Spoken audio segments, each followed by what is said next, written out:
నమస్తే, నేను ప్రశాంత్. ఈ రోజుల్లో యువత పెళ్లి చేసుకోవాలంటేనే భయపడుతూ ఉంది. ఎందుకు అంటే మనం రీసెంట్‌గా కూడా ఒక హనీమూన్ హత్య కేసు అయితే చూసాము. ఇలాంటిదే చాలా కేసెస్ అయితే చూస్తూ ఉన్నాము. భార్యలు భర్తల్ని చంపడం అసలు ఏంటి? అండ్ ఈ హనీమూన్ కేసు కూడా ఏంటి అనే విషయాలైతే తెలుసుకుందాం. దీని గురించి అయితే మాట్లాడేందుకు ప్రస్తుతం మనతో పాటు సీనియర్ జర్నలిస్ట్ జయదేవ్ గారు ఉన్నారు. నమస్తే అండి. నమస్తే ప్రశాంత్.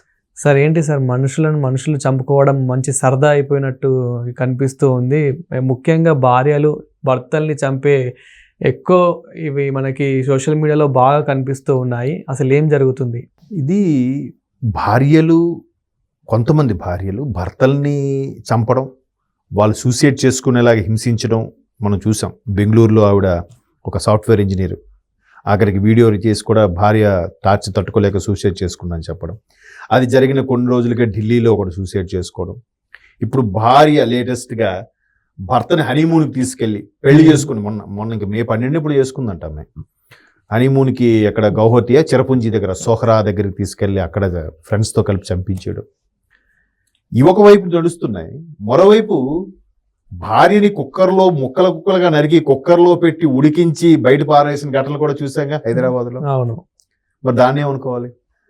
అఫ్ కోర్స్, అంటే ఎంత నీచంగా ఒక్కొక్కరు మెంటాలిటీ ఉంటుంది అనేది గతంలోనే బాలచందర్ లాంటి ఒక గొప్ప దర్శకులు భార్యలు జాగ్రత్త అని సినిమా తీశారు. అంటే తమిళ సినిమాయే డబ్ చేశారు. భార్యలు జాగ్రత్త అంటే అక్కడ రెండు అర్థాలు ఉన్నాయి. భార్యలు మీరు జాగ్రత్తగా ఉండండి, ఏదంటే భార్యలతో జాగ్రత్త. భార్యలు జాగ్రత్త అని పెట్టాడు ఆయన టైటిల్. బట్ అందులో రెండు అర్థాలు ఉన్నాయి. ఒకటి భార్యలు మీరు జాగ్రత్తగా ఉండండి అంటే ఇల్లాలు అని, భార్యతో జాగ్రత్త అనే అర్థం కూడా ఉంది. అందులో రెండు స్టోరీలు ఎలా చూపిస్తాడంటే, ఒకటి భర్త బాగా మంచి సింగరు, భార్య మాత్రం టార్చర్ పెడుతూ ఉంటాడు. అంటే వాడి దగ్గరికి ఎవరు అమ్మాయిలు ఆ దగ్గరకు వచ్చిన అనుమానం పడడం, భర్తని టార్చర్ పెట్టడం. అది ఇంకో దగ్గర భార్య కొంచెం అందంగా ఉంది కదా అని దాన్ని డాన్సర్గా క్లబ్బుల్లో డాన్స్ చేయించడం, భర్త దాన్ని టార్చర్ పెట్టడం, కొట్టడం చేస్తుంటాడు. ఇక్కడ చూస్తే భార్య ఇబ్బందులు పడుతుంది, అది ఇంటి నుంచి పారిపోతుంది. భార్య పెట్టే టార్చర్ వల్ల భర్త ఇంటి నుంచి పారిపోతాడు, వీళ్ళిద్దరూ కలుసుకుంటారు అనమాట. అది సినిమా స్టోరీ. అలాగా ఇప్పుడు ఏదైతే రఘువంశీని చంపిన మహాతల్లి ఉందో, అంటే ఎప్పటి నుంచో ప్లాన్ చేసింది. అట్లా వాడు ఫ్రెండ్స్ కూడా ఎవరైతే కక్ష కట్టారో రఘువంశీని చంపడానికి, ఆ రాజ్ కుష్వాలా అని ఇద్దరు ముగ్గురు మిత్రులు వాళ్ళు ఎప్పటి నుంచో ప్లాన్ చేస్తున్నారు, వర్కౌట్ అవ్వలేదు. ఈలోగా మరి ఈమె కూడా ఈయన్ని వదిలించుకొని లేకపోతే ఈ ఆస్తిని తీసేసుకొని వేరేవాడితో చెక్కేయాలని ప్లాన్ వేసిందో, మొత్తానికి శత్రువుకు శత్రువు మిత్రుడు అన్నట్టుగా ఆ ముగ్గురు మిత్రులతో ఈమె కలిసింది, ప్లాన్ చేసింది. అద్దెకి స్కూటీ తీసుకున్నారు. ఇవాళ ఎస్పీ అక్కడ గౌహతి ఎస్పీ ఎవరో ఆయన స్టేట్మెంట్ చూస్తే ఆశ్చర్యం అనిపిస్తుంది. ఎంత ప్లాన్ అంటే ఎంత క్రూరంగా ఎలా ఆలోచించగలుగుతున్నారు. పోనీ ఎంత చేసి మీరేం సుఖంగా ఉంటారా? తప్పు చేసుకున్న వాడికి శాపం ఏంటంటే ఖచ్చితంగా ఎక్కడో దగ్గర దొరికిపోతాడు వాడు. ఏదో ఒక చిన్న మిస్టేక్ అయినా చేస్తాడు. ఆ చిన్న మిస్టేక్తోనే పోలీసు మొత్తం ఎలాబరేట్ చేసి ఆయన్ని పట్టేసుకుంటారు. సో వాడేం సుఖంగా ఉంటాడా? సగం జీవితం జైలుకే వెళ్ళిపోతుంది. ఇప్పటికే సగం వయసు అయిపోయి ఉంటుంది, 30 ఏళ్ళు. అది సగం పోయిన తర్వాత ఇప్పుడు బయటకు వచ్చి నువ్వు ఇంకేం అనిపిస్తావు, ఏం చేస్తావు చెప్పండి కదా. సో ఇవి ఆలోచించట్లేదు. కొన్ని క్షణికావేశాలంటే ఏదో అనుకోవచ్చు. ప్లాన్ చేసి ఎలా చేయడం అనేది ఒకసారి ఆలోచించాలి. మేబీ మనం హిందూ సాంప్రదాయాల ప్రకారం చూసారా, కర్మ సిద్ధాంతం అంటారు, లేదంటే కలికాలం అంటారు. ఆ కలికాలం ప్రభావం వల్ల ఏంటో ఎంత క్రూరంగా మాట్లాడుతున్నారు. ఇక్కడ మన హైదరాబాద్ బేరంగూడ, అమీన్పురా మున్సిపాలిటీ పరిధిలో ఉండే బేరంగూడలో కూడా ఒక తల్లి ముగ్గురు పిల్లల్ని, చిన్న పిల్లల్ని పెరుగులో విషం కలిపి తినిపించేసిందంటే ఎంత దారుణం చూడండి. అంటే ఎక్కడైనా తల్లి అలా ఉంటుందా? అది కూడా ఇంకొకడు ప్రియుడు కోసం. తీరా చూస్తే భర్త మీద అనుమానించారు. వాడు జిహెచ్ఎంసీ నీళ్ళ ట్యాంకులో ఏదో వేసుకుంటుంటాడంట ఆయన. వాడే ఏదో ప్లాన్ చేసి చంపాడు. ముందు ఈవిడు కూడా కొంత ఏదో కక్కున్నట్టుగా యాక్ట్ చేసింది. తీరా చూస్తే మొత్తం పోలీసులు గట్టిగా అడిగేసరికి వాడి మీద ముందు అనుమానం పెట్టి వాడిని గట్టిగా అడిగారు. వాడు మొత్తం ఓపెన్గా అమాయకంగా తెలిసిపోతుంది. వాళ్ళు ఇప్పుడు లోపల వీడు ఎటువంటి face is the index of the mind అన్నట్టుగా ఆ కళ్ళల్లో బెరుకు, మాట తీరులో బట్టి తెలిసిపోతుంది వీడికి. మొత్తానికి మొత్తం కూపీ లాగితే ఈమె పిల్లల్ని పెరుగన్నంలో విషం ఇచ్చి చంపేసిందంటే అసలు తల్లి అంటే ఇంకెవరు, అందరూ చెప్తారు కదా ప్రపంచంలో అత్యంత స్వచ్ఛమైన ప్రేమ తల్లికి మించింది లేదు అని మన కొటేషన్స్ పెట్టేసుకుంటుంటారు స్టేటస్లో గట్రా. మరి ఆ విషయంలో ఏం జరిగింది? భర్తను కూడా చంపుదాం అనుకుంది కానీ ఆ సమయానికి అర్జెంట్ కాల్ వచ్చి అతను వెళ్ళిపోవడం వల్ల అతను బ్రతికిపోయాడని చెప్పుకోవచ్చు. అంతే. ఇప్పుడు ఆమె అరెస్ట్ అయ్యింది, ఆ అవతల ప్రియుడు ఎవడో ఆడి మీద కూడా ఇన్వెస్టిగేషన్ స్టార్ట్ అయ్యింది. ఏంటి అసలు ఎటు వెళ్తుంది అంటే చాలా, ఇప్పుడు ఇవనే కాదు, చాలా మంది సెలబ్రిటీలు మీరు అబ్జర్వ్ చేయండి, ఒక్క సినిమా రంగం అనే కాదు, స్పోర్ట్స్ ఫీల్డ్లో కానీ లేదంటే బాగా పలుకుబడి ఉన్న డబ్బున్న వాళ్ళలో కానీ మీరు అబ్జర్వ్ చేస్తే బిజినెస్ మ్యాన్లో పెళ్లి చేసుకున్నారా, 1 సంవత్సరం 2 సంవత్సరాలు కలిసి ఉంటే గొప్ప, 3వ సంవత్సరంలో మళ్ళీ విడాకులు, వీడి కాకపోతే ఇంకో భర్త, వాడికి ఇది కాకపోతే ఇంకో భార్య. సింపుల్. అంటే పెళ్లి ఏముంది, నచ్చలేదా, నువ్వెవడు నేనెవడు, అలా అయినా బెస్టే సార్. కానీ ఇలా చంపుకోవడం వరకు ఎంతవరకు కరెక్ట్? అది మరి అది ఏమిటో అంత క్రూరత్వం, అంత మూర్ఖత్వం ఏంటో నాకు అర్థం అవ్వట్లేదు. ఇప్పుడు రాజకీయాల్లో కూడా చూడండి ఎంత దారుణంగా తయారవుతున్నారు. మరి ఆంధ్రప్రదేశ్లో ఇప్పటికీ పెద్ద మిస్టేక్ ఏంటంటే మాజీ మంత్రి వివేకానంద రెడ్డి గారి హత్య. ఎందుకు? ఒక రాజశేఖర రెడ్డి గారి, దివంగత ముఖ్యమంత్రి రాజశేఖర రెడ్డి గారి తమ్ముడు, మాజీ ముఖ్యమంత్రి జగన్మోహన్ రెడ్డి గారి బాబాయ్, అటువంటి వ్యక్తిని ఎంత ధైర్యంగా చంపారంటే ఏంటి ఉద్దేశం ఏంటుంది? చంపేయాలా? లేదు, వాడిని సైడ్ చేసి పక్కన పెట్టవచ్చు కదా. ఏకంగా చంపేయడం ఏంటి? ఎవరు చంపారు? అంత ధైర్యం ఎవరికి ఉంది? జగన్మోహన్ రెడ్డి గారి ఫ్యామిలీ వైపు ఎవడని చూసే దమ్ముందా ఎవరికైనా? టూ మచ్ కదా అది. కానీ ఇప్పటికీ తేలలేదు అది. చెప్తున్నాను అంటే ఇట్లా సెలబ్రిటీస్ విషయంలో చాలా మంది విషయంలో కూడా జరుగుతున్నాయి. ఏమనంటే మన వాళ్ళు సింపుల్గా సనాతన ధర్మం ప్రకారం కలికాలం రాయాలిగా ఉంటారా? బ్రహ్మం గారు కాలజ్ఞానం బట్టి చూస్తే అలాగే అనిపిస్తుంది. ఇవన్నీ తల్లి ప్రేమకే అక్కడ మైలు పట్టింది ఎప్పుడో, ఇంక మిగతావన్నీ ఏమున్నాయండి? భార్యాభర్త రిలేషన్ కానీ, అక్క తమ్ముళ్ళు కానీ, అన్నా చెల్లెళ్ళు కానీ. సార్ ఇప్పుడు ఇవన్నీ చూసాక యువత ఇప్పుడు ఎవరైతే పెళ్లి చేసుకుందాం అనుకుంటున్నారో వాళ్ళైతే ముఖ్యంగా చాలా భయపడుతూ ఉన్నారు. సోషల్ మీడియాలో కూడా ఒకటి చాలా ట్రోల్ అవుతుంది. ఏంటంటే నేను మొట్టమొదటిగా పెళ్లి చూపులకు వెళ్తే మాత్రం ఒకే ఒక క్వశ్చన్ అడుగుతా, ఎవడైనా ఉంటే చెప్పు, వచ్చిన దారినే వెళ్ళిపోతా అనే ఒక కామెంట్ అయితే చాలా ట్రోల్ అవుతుంది సార్.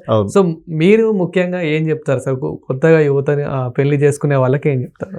అంటే అందరి లైఫ్లోనూ అలా ఉంటుందని అనుకోవడానికి లేదండి. బట్ ఏదైనా సరే, నిన్న ఇప్పుడు చాగంటి గారిది ఒక వీడియో చూసా. పెళ్లికి ముందే వాళ్ళు రిసెప్షన్ పెట్టేస్తున్నారు, పక్కపక్కన కూర్చోబెడుతున్నారు. అసలు అగ్ని సాక్షిగా తాళి కట్టకుండా పక్కపక్కన కూర్చోవడం ఏంటి? అది ఎంత తప్పు, ఎంత పాపం అంట. అది శాస్త్రపరంగా అయితే అయ్యుండొచ్చు.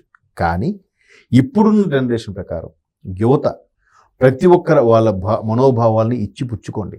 కనీసం ఒక 2 నెలల పాటు లేదంటే ఒక నెల పాటు అయినా ఇద్దరు కాన్వర్జేషన్తో మాట్లాడుకొని అన్ని విషయాలు షేర్ చేసుకొని ఒకరి గురించి ఒకరు ఎంక్వైరీ చేసుకొని అప్పుడు రంగంలో దిగితే బెటర్. గుడ్డిగా ఫాలో అయిపోయి మంచి సంబంధం, మంచి బ్యాక్గ్రౌండ్ ఉంది అమ్మాయికి, లేదు అమ్మాయి చాలా అసలు తల ఎత్తిందంటే ఇంటి దగ్గర తల దించిందంటే మళ్ళీ ఇంటికి వచ్చే వరకు తల ఎత్తదు. ఈ డైలాగులు వద్దు. మావాడు కూడా అండి అసలు అలవాట్లే లేవండి, చాలా ఉత్తముడండి, ఎటువంటి అలవాట్లు లేవండి, అసలు ఆఫీసు నుంచి తిన్నగా ఇంటికి వస్తాడండి, కనీసం ఒక బార్కు వెళ్ళడు, పబ్కి వెళ్ళడు, మావాడు కూడా ఇవన్నీ వద్దు. ఎవడు సేఫ్టీ గార్డ్ ఎంక్వైరీ చేసుకోవాల్సిందే. అటు 7 తరాలు ఇటు 7 తరాలు చూసి చేయమన్నారు ఎందుకు? ఇది కూడా చూడాలి. ఇప్పుడు కొంతమంది అబ్బా ఫ్యామిలీ అంతా వెదవలు కానీ అమ్మాయి తప్పు పుట్టిందిరా, ఈ ఫ్యామిలీ అంతా ఇది కానీ ఆడు మాత్రం గ్రేట్ రా, ఇవి వద్దు. మాట్లాడుకోండి ఖచ్చితంగా, 1 నెల 2 నెలలు మాట్లాడిన తర్వాతే ముందు మూవ్ అవ్వండి, లేదా గౌరవంగానే విడిపోండి. అలా చేయడం వల్ల ఏమవుతుంది? అప్పటికి చెప్పలేము. ఇప్పుడు మొన్న ఒక సైకియాట్రిస్ట్ చెప్తున్నారు, భార్యాభర్తలు కనీసం 20-30 ఏళ్ళు 50 ఏళ్ళు కలిసి జీవించినా భార్యకి తెలియని యాంగిల్ భర్తలో ఉంటుందట, భర్తకి తెలియని యాంగిల్ కూడా భార్యలో ఒక్కటైనా ఉంటుందంట, ఒక చిన్న యాంగిల్ అయినా ఉంటుందంట. And nobody can find out, nobody can trace that. So అట్లాంటి విషయాల్లో కొన్ని కాంప్రమైజ్ అవ్వండి. అది ప్రమాదం కాదు, మీ దాంపత్య జీవితానికి కానీ మీ లైఫ్ టైం జీవితానికి ఇబ్బంది కలగదు అన్నప్పుడు కాంప్రమైజ్ అవ్వండి. కానీ ముందు ఒకరికొకరు బాగా స్టడీ చేసుకొని, ఈ మధ్యన వస్తున్నాయి కదా లివింగ్ టుగెదర్, అందుకే. కానీ దాన్నే కొంతమంది బాగా సెన్సిటివ్ అయిపోయి లివింగ్ టుగెదర్ అయిన తర్వాత విడిపోయాక సూసైడ్ చేసుకోవడాలు, ఇంకేం చేయడాలు చేయొద్దు.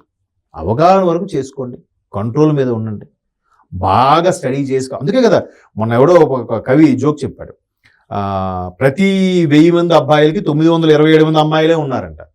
అంటే మరి అక్కడ మిగతా 73 మంది అబ్బాయిలు ఖాళీ ఉండిపోయినట్టేగా. సో బ్యాచిలర్గా ఉండిపోయే వాళ్ళ సంఖ్య పెరిగిపోతుంది, అబ్బాయిలో కానీ అమ్మాయిల్లో కానీ.